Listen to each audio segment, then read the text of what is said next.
هذا هو مستشفى مدينة السمارة الجديد. احتاجت الدولة سنتين للانتهاء من إنشائه، وبدأ الناس منذ شهر يوليوز من العام الماضي يستفيدون من خدماته الطبية التي انتظروها طويلا.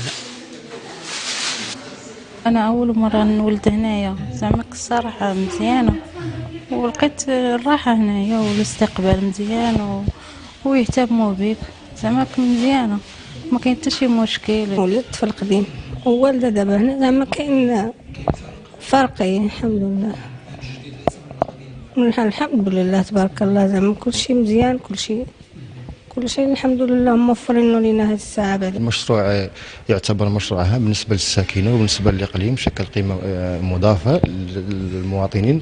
المشروع يعني ينقسم إلى شطرين. المبلغ الإجمالي، التكلفة الإجمالية 21 مليون ديال الدرهم، تم تقسيمها إلى شطرين كما قلت، تشتمل مجموعة من المصالح الهامة.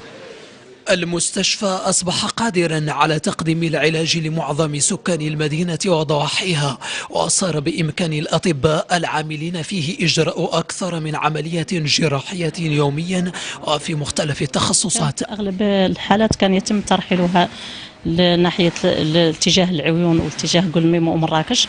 الحمد لله في حضور هذا الأطباء نقص عندنا حالة الترحيل، بقى عندنا النقص شوي في القسم ديال الإنعاش والتخدير، وهناك طبيبة خاصة بالإنعاش والتخدير.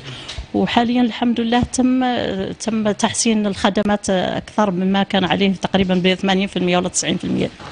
هذا هو المستشفى الوحيد في مدينة سمارة ساهم تأهيله وتجهيزه إلى حد ما في تخفيف الضغط على مستشفيات مدينة العيون.